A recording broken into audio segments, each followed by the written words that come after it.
So, as I said, we are wrapping up our series on Made to Belong. This is, I feel like this is the case with almost every series, where I feel like we just scratch the surface and we can go so much deeper.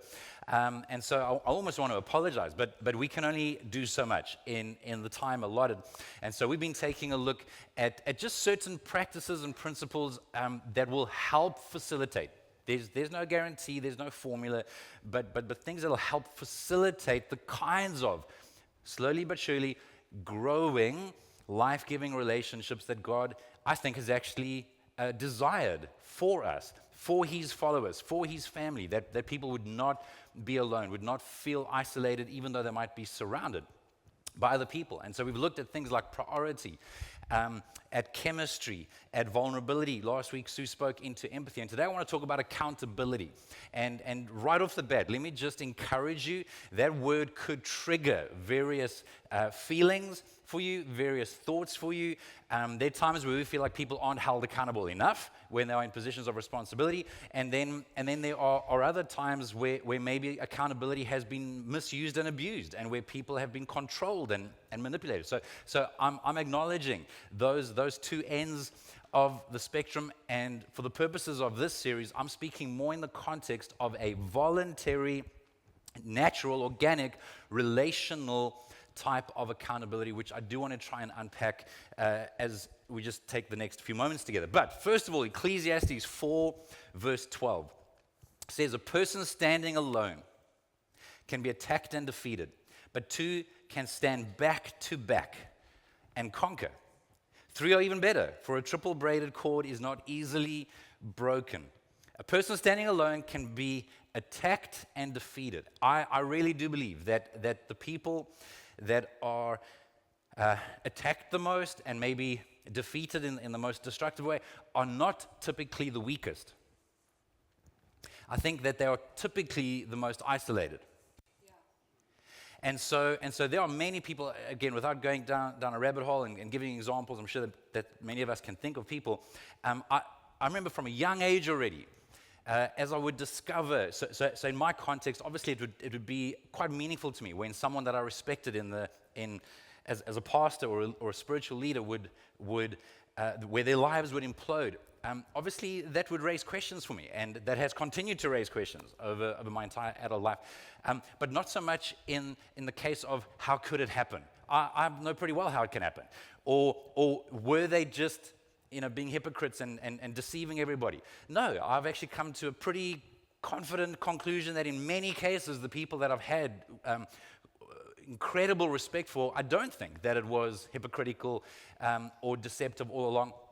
I think that amongst other things, one of the common threads would be that over time they became more and more isolated. Over time, they allowed the relationships that should be close enough to be less and less of a priority, where there was less and less vulnerability, and where there was less and less accountability. Not an accountability sense of being policed, but the accountability sense of hey man, I'm sensing that God is bringing this to my attention, and I'm wanting to give this attention in my life, and where that is something that I check in with that person about at a fairly regular basis. I think that one of the greatest challenges to actually grow, and you don't have to be, this is not for pastors, this is for any follower of Jesus. If you want to live out the plan and purpose that God has for your life, I do not believe that it can take place, not to the full extent, in fact, nowhere near the full extent, without some appropriate, healthy level of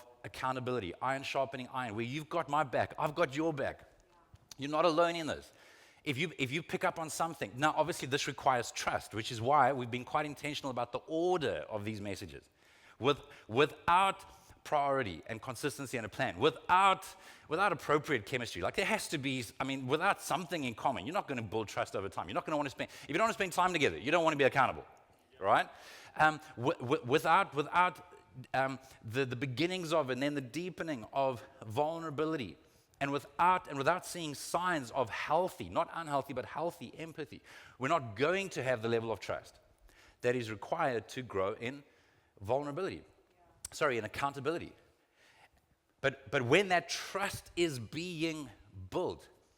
It is a gift to have people that you're safe enough with. In fact, 2 weeks ago when we spoke about vulnerability, we spoke about being dangerously safe. There's a danger involved, there's a risk involved, but it's dangerously safe, where you can share vulnerably and share.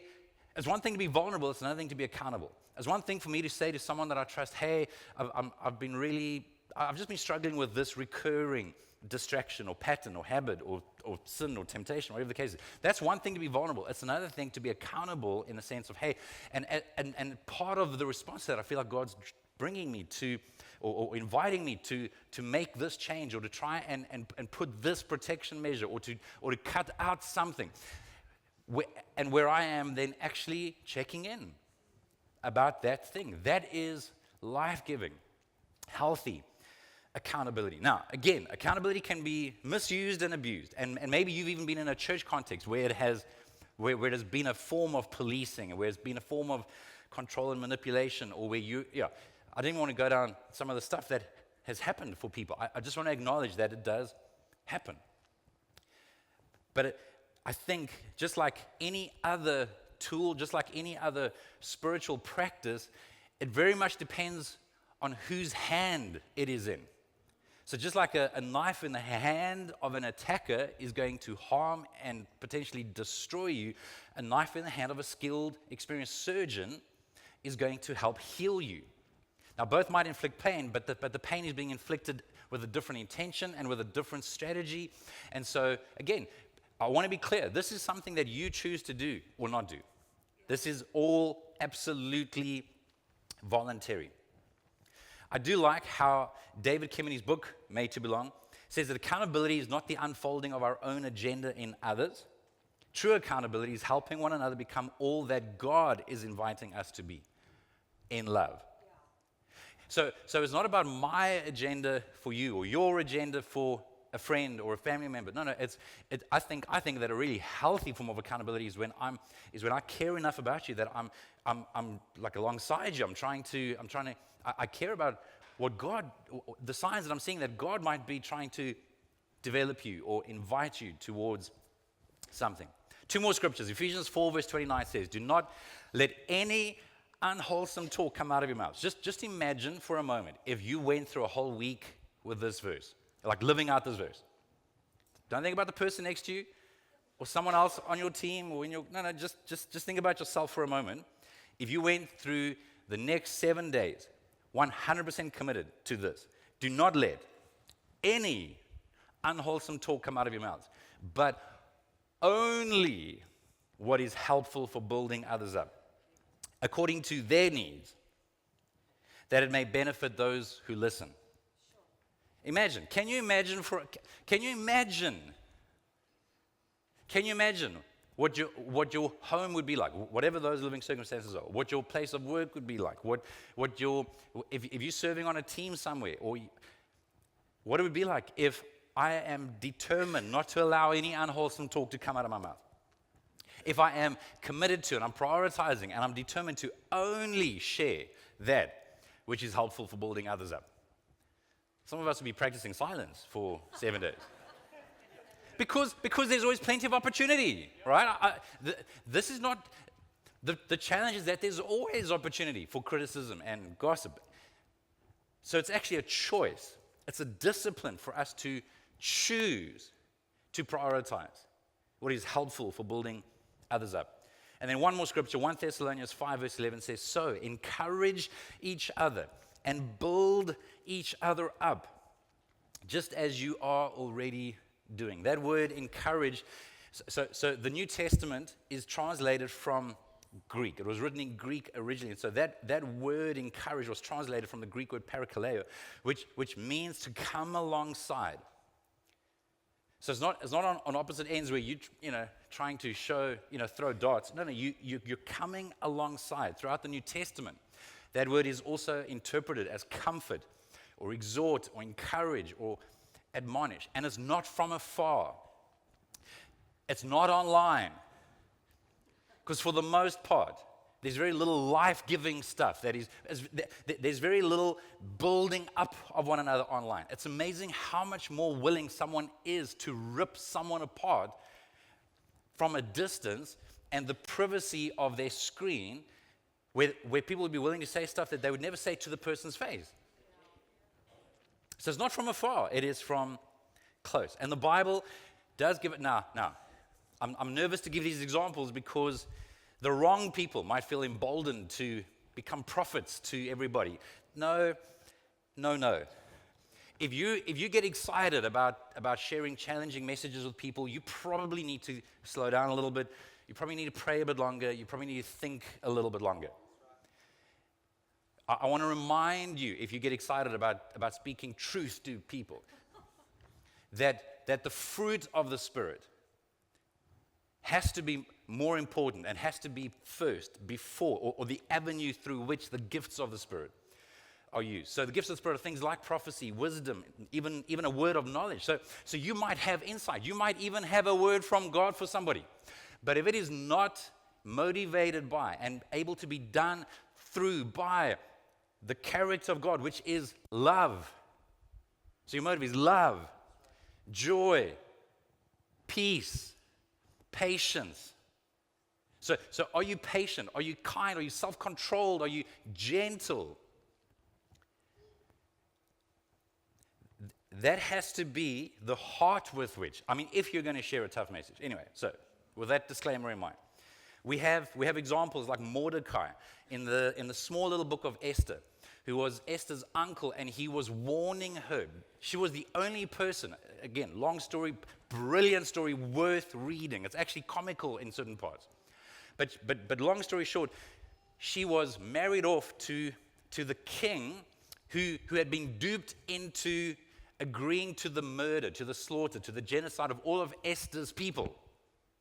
And Mordecai, her uncle, is saying to Esther, what if God has brought you to this position for such a time in this? Now, you might choose not to say something. You might choose not to appeal to the king.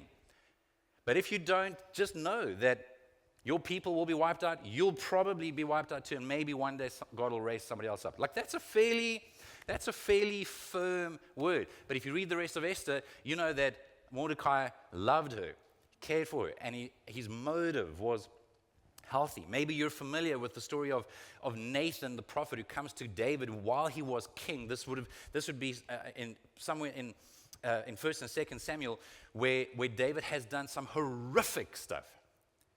You talk about failing. You talk about imploding. He's done horrific stuff. And he's blind to it. And Nathan comes to him with a message from God. Tells him a story, a parable that outrages David, and then he says to him, David, you are that man. Now he would have known that David could have him killed just in an instant. But there was enough trust in God, enough love for David, enough love for their people to actually speak that truth to him. And a third example would be Paul in the New Testament, where Acts records how he rebuked Peter, who was a colleague. He's a chummy. Guys, I'm like, I'd be very nervous to be calling out another pastor publicly.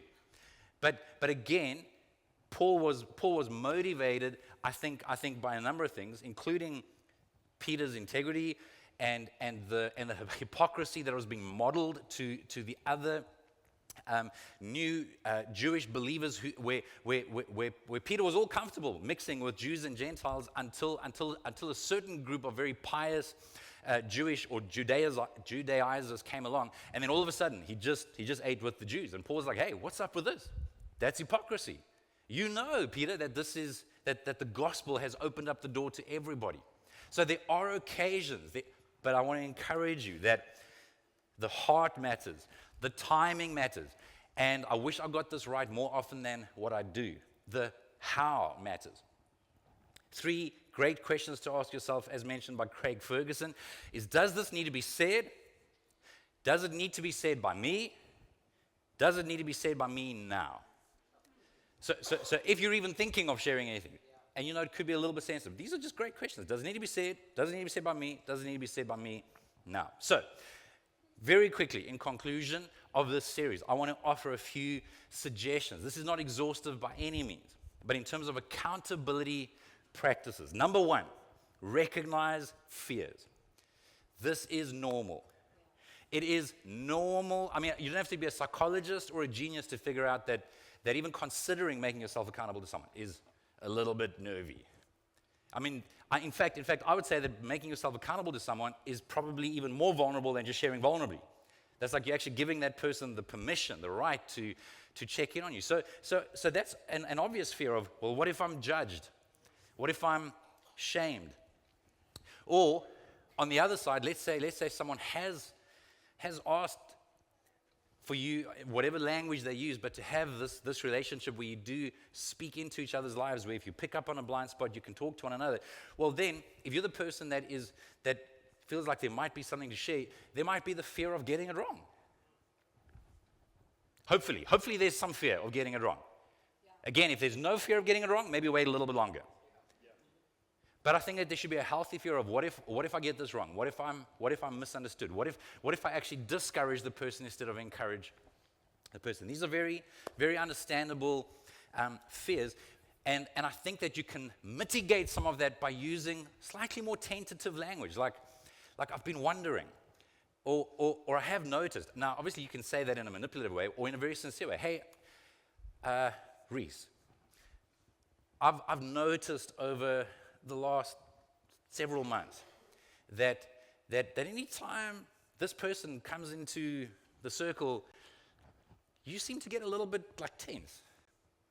Is there something going on there? I'm just asking. And maybe Reese is like, now that you mention it, they really offended me, 6 months ago, and I've been struggling to get past it. And you have a conversation, but there's a wondering, or maybe you were offended by something that the person said or did the other day, and it's like, and where you prioritize iMessages, like, hey, I've felt like this, or I interpreted what you said the other day in front of our friends as quite demeaning, or anyway. So recognize fears and just be cautious. Number 2, remember truth and grace. Truth and grace. Proverbs 27 verse 6 says, wounds from a sincere friend are better than many kisses from an enemy. I can't remember who I heard say this many years ago, but they spoke about if someone's giving you feedback, to kind of try and identify, is this a fan? Is this a foe, or is this a friend? In other words, they were making reference to, is this someone who just, they think the sun shines out of your backside and they're just like, everything's amazing, you're awesome, everything's just, and it doesn't matter what you do, they just like be careful, okay? Or is this someone that's always looking for something to criticize you on? Be careful. But is this a friend? Is this someone that you can trust? Is this someone that would share truth and grace? I love how Tim Keller, the late Tim Keller, says truth without grace is not really truth. And grace without truth is not really grace. See, grace people might accept us for who we are, but they never help us to become all that we can be or should be.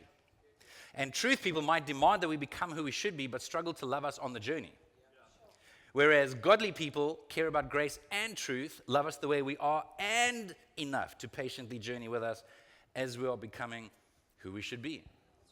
Or if you've been around for a long time, you've heard me quote Chris Hodges repeatedly on this topic, where he says that truth without grace is mean, grace without truth is meaningless, truth and grace is medicine. And it's true. Number 3, pay attention patiently. Pay attention.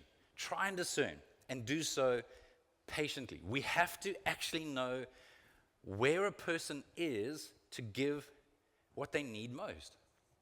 Think about this for a moment. Paul, we read a passage from 1 Thessalonians 5, verse 11 just now.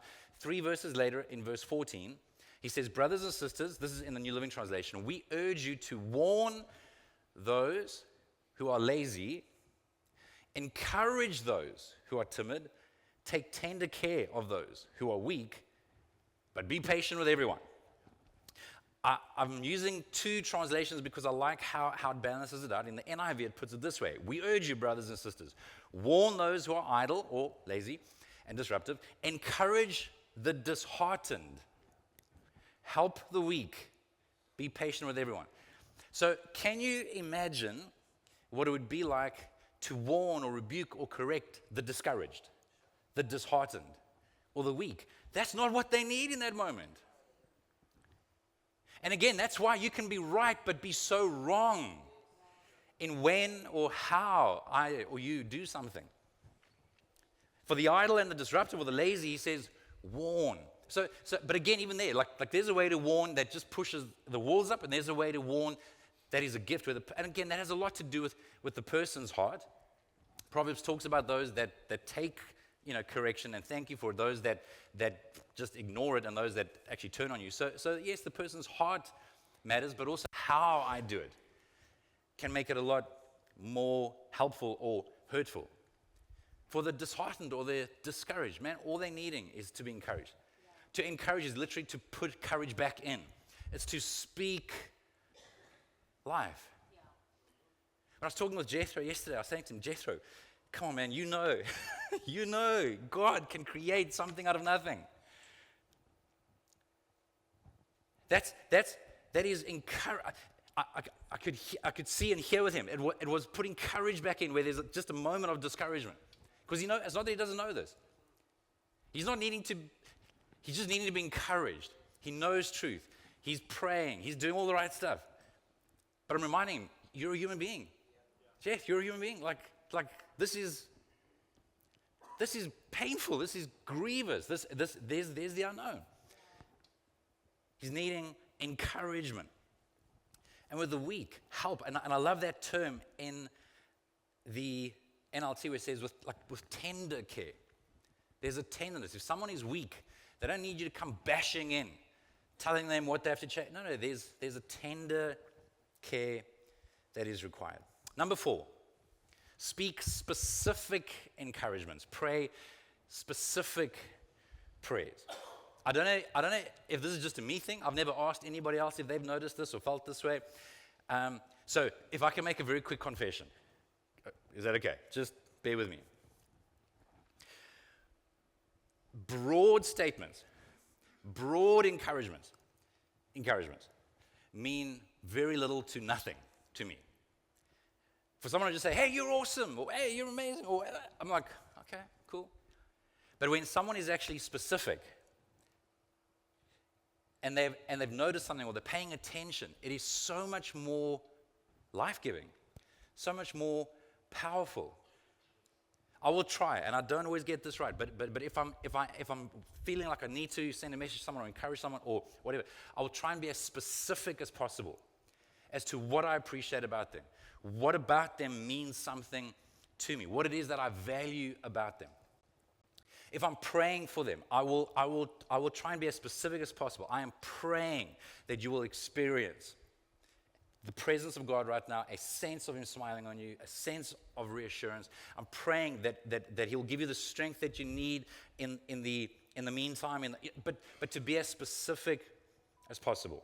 So maybe that's a personal thing, but I would encourage you. I think that is far more helpful than just you're awesome or hey, praying for you. Nothing wrong with that if you are praying. There's probably something wrong with that if you're not praying. And you're saying, I'm praying for you, because then that's a lie. But I just think be as specific as possible. Number 5, focus on what I want to achieve more than avoid. This is perhaps the one that I want to emphasize the most. Not that it's more important than the others. But I think one of, and I'm speaking from personal experience, where for many, many years, I think I focused too much in my, and I'm going to call them accountability relationships, for lack of a better term. Sorry if that triggers you. But just so you know, I don't think I'd be here. I don't think I'd be standing here. I don't know if I'd be serving God. I don't know if I'd be married. I don't know where my life would be if it wasn't for very, very intentional, personal, vulnerable accountability relationships from my very early 20s. I feel like there's too much at stake.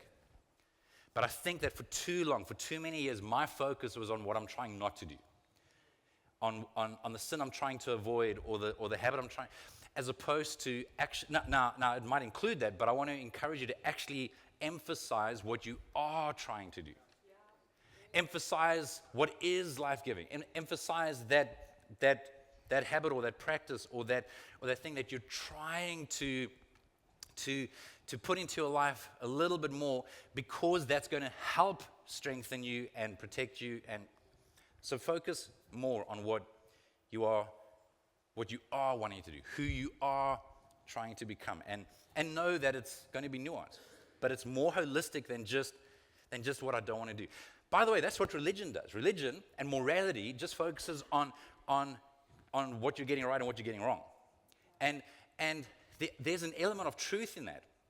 I think I'd be foolish to water down the damage and the destruction of immorality. If I'm going to have an affair, that's cataclysmic. That's catastrophic in my life, in my family. But that can't be just the focus. I don't want to do that. I don't want to do that. I don't want to do that. No, I want to love my wife. I want to enjoy my wife. I want to love my family, enjoy my family. I want to be a healthy person. I want to be the kind of person that is able to bear love, joy, peace, patience, kindness. And so what's going to help me do that? And there are things. The older I'm getting, the more clear I am on what helps and what hurts that. What helps facilitate that, and what's going to make it harder? What's going to cause me to get up in the morning already tired, already stressed out, already thin, and where it's not going to take a lot to cause trouble? Sorry, is that just me? Okay, we can talk in private. There's lots. All right, last two, very quickly. Number 6 is to start small. If your personality is anything like mine, you want to tackle everything always, all at once, just because it's another day that ends with Y. That's just how you're wired. But I have to tell you, as a recovering A-type personality who's a perfectionist, who wants to get everything right, it doesn't work. Yeah. I mean, I wish it did. I promise you, if good intentions were good enough, I would be amazing. Okay? Amazing. I'd be dripping with awesome sauce. I would be phenomenal. But there's so much humanity. Man, I downloaded the Atoms app a month ago. This is created from the guy, from James Clear, who wrote the book Atomic Habits. And it's good and it's helpful. But I have to tell you, I was frustrated that they would only allow me to do 6 habits. Seriously. I'm like, I've got way more that I'm trying to focus on right now. No, only 6. And they give you a very short space for description. And I'm like, and so of course, every habit, I mean, you can say why, what it is. Anyway, it's worth going to go look at. And then you get to mark it off each day. And of course, every habit is every day. I'm going to do this every day. Well, I have to say that most of them, and it's only been 4 weeks, has been 50% of the time. And the best habits have been 75%. Those are the best. And I'm so grateful that I didn't even try and prioritize others, because that would just be a distraction. My point is, it's a journey, and you cannot prioritize everything. That's quite literally the opposite of what a priority is. I forget who said it, but if you try and chase 2 hares or 2 rabbits, you'll catch neither. And so it's okay. Start small. Start small. Preferably identify what you think might have a knock-on effect into other areas. And again, you'll hear us repeat this. This is not a statement. This is an attitude and a philosophy to pursue progress, not perfection. Am I making progress? So yes, in those habits where I haven't achieved in the way that I wanted to, have I done it more than I was? Yes. So has there been progress? Yes. Is it perfect? No. But there has been progress. Lastly, number 7, hold more than held. I know that doesn't explain it. I just needed it to be short. But I want to encourage you that I hold myself accountable much more than what is fair to ask to be held accountable. And over the years, when people have asked me, hey Jason, can I make myself accountable to you? I'd be like, I don't know. Can you? It's up to you. Yeah. It's up to you because in my experience, virtually nobody does. And I'm including several very serious people, but it's a great intention. And so again, unless something is put into place, hey, can we check in once a month?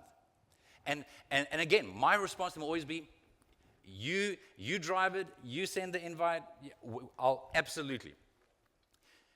Because again, in my own life, I have found, now I'm talking quite literally over the last 28 years, give or take, there's of all the relationships that have been deeply meaningful and helpful for me from an accountability point of view, I would say maybe one of them, the other person, has actually taken quite a bit of initiative, which is not good for him and bad for the others. I realized quickly I've got the agency. I have to take responsibility. If I'm going to build relationship and hold myself accountable, I have to hold myself accountable. The moment I'm putting it on someone else and that person doesn't follow up with me, and I'm like, well, he's supposed to hold me. I asked him, he didn't hold me accountable. That's reneging my personal responsibility. Imagine you did that with a psychologist or a doctor. Hey, why hasn't my GP called me in the last 6 months? Or what is he, like, too busy? Or why doesn't my psychologist or my therapist or my coach or whatever run after me? No, guys, that's weird. It's our lives, and we have to take responsibility. All right, I want to pray for us in a moment. Before I do, I want to just remind you that we live in, I don't think two worlds is the best way to describe it, but we are spiritual beings, and if we're in a relationship with God, we have come alive to the Spirit of God and to His plans and His purposes. But there's this other part, there's this other side where I also have so much humanity. Maybe you have very little. I feel like I have a lot of humanity. If you're familiar with Romans 12, verse 2 about being a living sacrifice, the problem with the living sacrifice is that you can choose to hop off the altar. Yeah.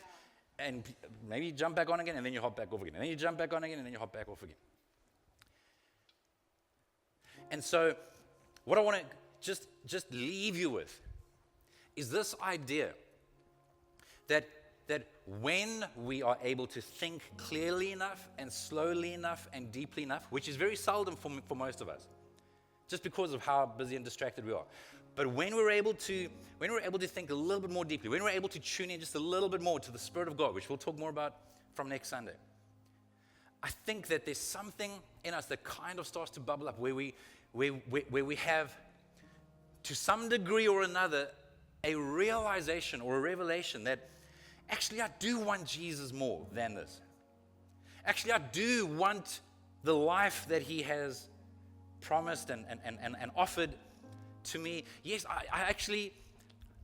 I want this. Yes, I'm tempted by that. Yes, I'm distracted by that. But I actually want Jesus more. There'll be moments where we actually have that sense. And then I think as we grow in our self-awareness, we'll also realize that there are many moments where I don't. I don't want Jesus more than that thing right now. Or I don't want Jesus more than that destructive relationship. Or I don't want Jesus more than that materialism or that careerism or whatever ism you want to use. But again, as you continue to think and allow that wrestle to go on, there's a sense of, okay, right now I don't want Him more, but I want to want Him more. Yeah. And so you realize that there's such a roller coaster, such a wrestle that can go on, such a battle that can go on. And that is one of the reasons why it is life-giving, it's helpful, it's wise to put certain things in place in our lives. That even when I'm not wanting what I think I should want as much as I want it right now, there are things in my life that guardrails.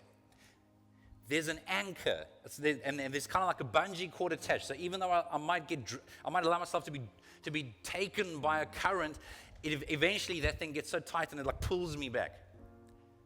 And I believe that amongst many other spiritual practices, like prayer, reflecting on Scripture, church, serving, etc., I think that relationships, life-giving relationships, are one of God's gifts to us that He makes available. eventually getting to a place where you can be accountable, and maybe it just starts off on the most superficial thing. Hey, I'm going to be accountable on just coming to life group every week. Okay, that's a great starting point. Or I'm going to be accountable to serving, or I'm going to be accountable to checking in with you once a month. It can be really, and you can keep it as shallow as you want to. But I want to encourage you that good intentions are not good enough. And guys, God's wisdom, God's way works. It just does.